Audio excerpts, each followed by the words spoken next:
Dunia kita ini tak pernah benar-benar istirahat. Orang-orang bergegas, layar menyala tanpa henti, uang dikejar, kenyamanan dipuja. Namun di tengah semua kesibukan itu, ada satu pertanyaan sunyi yang jarang berani kita ucapkan. Apakah hidup ini hanya sekadar rutinitas tanpa makna? Kita bekerja, kita membeli, kita menikmati, kemudian mengulanginya lagi dan lagi. Hari demi hari berlalu, tetapi hati terasa kosong, seolah ada sesuatu yang hilang, namun kita tak tahu apa namanya. Dan sebelum kita melangkah lebih jauh, izinkan kami berhenti sejenak. Channel sederhana ini hampir menyentuh 50.000 subscribers. Sebuah pencapaian yang luar biasa bagi kami. Ini adalah bukti bahwa masih banyak jiwa yang rindu pada cerita, makna, dan kebijaksanaan kuno. Di kanal ini kami menggunakan kecerdasan AI bukan untuk menggantikan jiwa manusia, melainkan untuk menghidupkan kembali legenda-legenda purba, kisah dari itihasa maupun Purana, cerita-cerita lama untuk kegelisahan manusia modern. Lalu muncul pertanyaan yang lebih besar. Jika dunia modern gagal memberi jawaban, lalu kemana kita harus mencari makna hidup?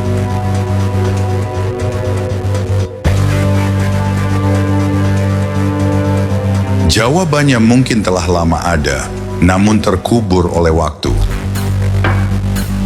Dalam filsafat Hindu, terdapat sebuah konsep yang tidak kaku, tidak memaksa, dan tidak dogmatis. Sebuah dasar kehidupan manusia yang dikenal sebagai Purushartha. Purushartha bukan ajaran untuk meninggalkan dunia, melainkan panduan untuk menjalani hidup secara utuh dan seimbang. Ia berdiri di atas 4 pilar utama: Dharma, Artha, Kama, dan Moksha. 4 tujuan hidup, 4 jalan yang saling terhubung. Mari kita mulai dari pilar pertama, yaitu Dharma.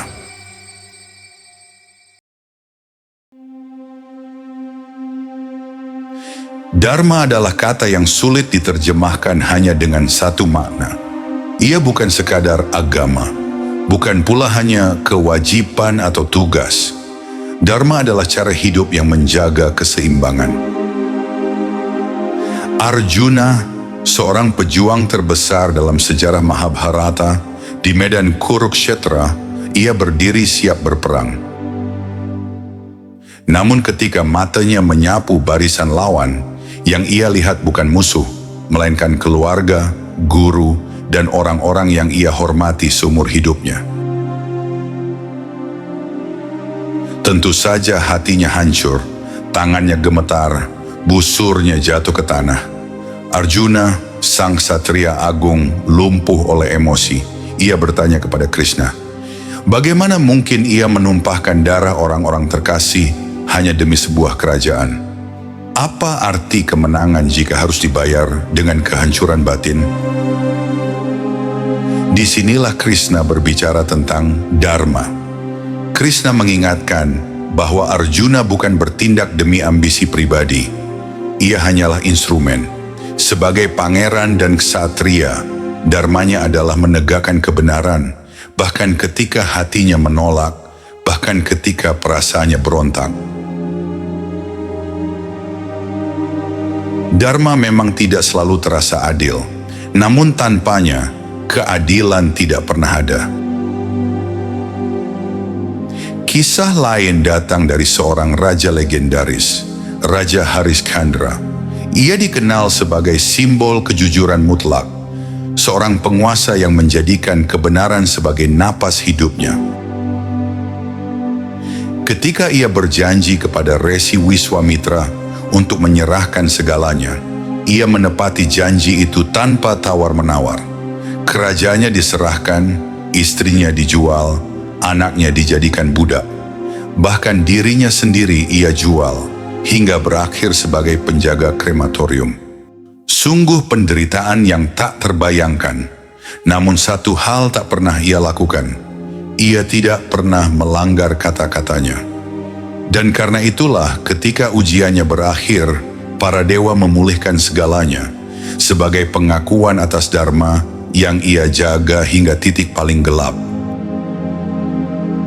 Dari Arjuna hingga Harishchandra, kita belajar satu hal yang pahit. Dharma menuntut pengorbanan. Ia menuntut keberanian untuk menahan rasa sakit demi prinsip yang lebih tinggi dari diri kita sendiri. Setelah Dharma memberi arah, manusia dihadapkan pada realitas yang tak bisa dihindari. Kita hidup di dunia yang membutuhkan pangan, perlindungan, dan kestabilan. Disinilah pilar ketiga berdiri, yaitu arta. Sastra-sastra kuno tidak pernah mengajarkan bahwa spiritualitas harus identik dengan kemiskinan.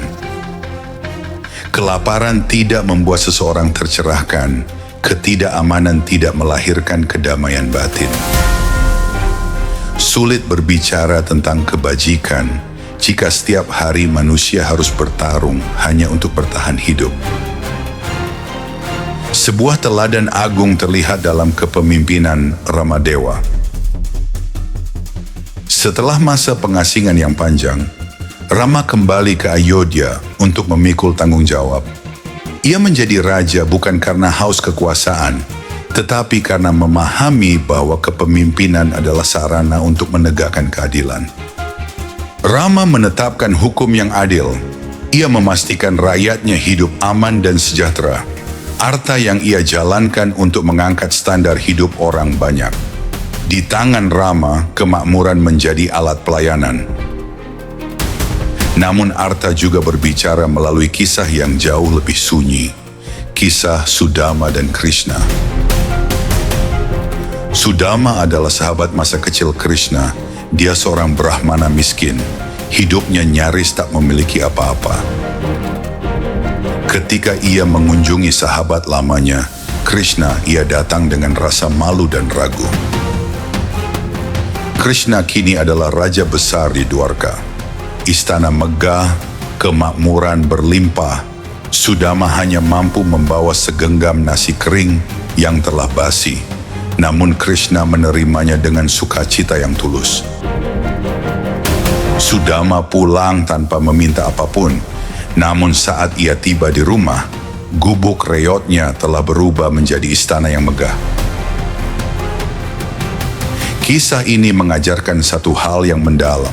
Arta akan mengikuti mereka yang hidup dalam dharma dengan tulus. Maka arta bukan tentang keserakahan, ia tentang kestabilan, tentang menciptakan ruang agar kehidupan dapat dijalani dengan bermartabat. Kini kita tiba pada pilar yang paling sering disalahpahami.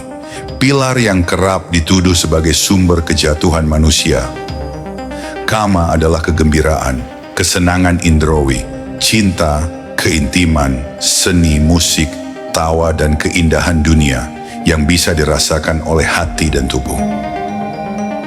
Ia adalah rasa manis dalam perjalanan hidup.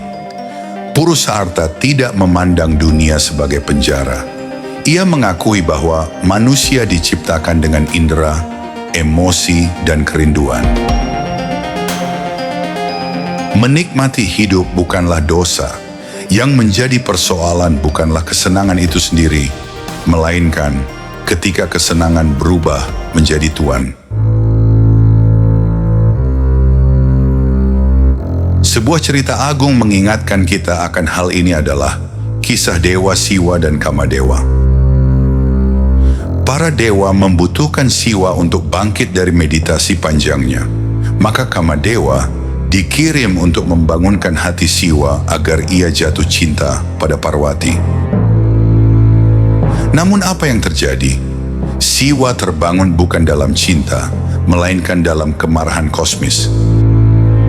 Dengan api mata ketiganya, Kamadewa dibakar menjadi abu. Namun kisah ini tidak berhenti di sana. Parwati tidak mengejar Siwa dengan rayuan. Ia memilih jalan yang lebih sunyi dan berat, yaitu pertapaan, disiplin, dan kesabaran yang tak tergoyahkan. Dan pada akhirnya, Siwa menerima Parwati bukan karena panah nafsu, melainkan karena kedalaman dedikasi dan kematangan jiwa. Kisah serupa hadir dalam Rasa Lela, tarian Krishna bersama para gembala di Vrindavan. Banyak yang melihatnya sebagai simbol kesenangan duniawi, namun maknanya jauh lebih dalam.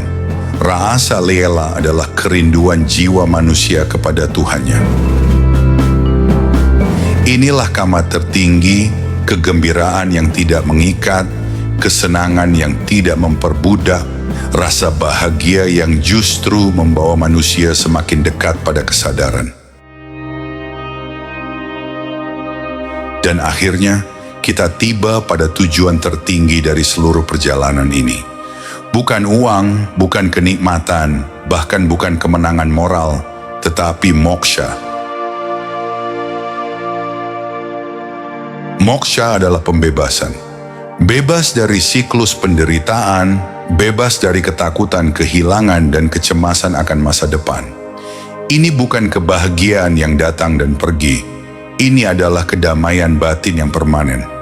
Pada tahap ini, manusia mulai menyadari sesuatu yang menggetarkan. Aku bukan pekerjaanku. Aku bukan kekayaanku. Aku bukan kesenanganku. Aku bahkan bukan tubuhku. Aku adalah kesadaran yang mengamati semua itu datang dan pergi. Sebuah kisah agung menggambarkan moksa bukan sebagai pelarian dari dunia, melainkan sebagai kebebasan di tengah dunia, yaitu kisah Raja Janaka. Janaka adalah seorang raja besar dari Mithila. Ia memiliki kekuasaan, kekayaan, dan tanggung jawab yang luar biasa. Para resi menyebutnya Raja Rishi, raja yang telah mencapai kebijaksanaan tertinggi. Suatu hari, ibu kota Mithila terbakar, istana gempar, para menteri panik, namun Janaka tetap tenang. Ia berkata pelan, "Jika Mithila terbakar, tidak ada milikku yang ikut terbakar." Ini bukan karena ia tidak peduli, melainkan karena ia telah memahami perbedaan antara memiliki dan terikat. Dan disitulah letak rahasia moksa. Pembebasan bukan tentang meninggalkan dunia, melainkan mengubah cara kita memandang dunia. Inilah desain kehidupan manusia yang telah dirumuskan ribuan tahun lalu, namun justru terasa semakin relevan di dunia modern yang serba cepat dan kosong. Kami seluruh tim Swastika Channel, dan inilah cara kami menghidupkan kembali kebijaksanaan kuno, agar kembali berbicara kepada manusia hari ini.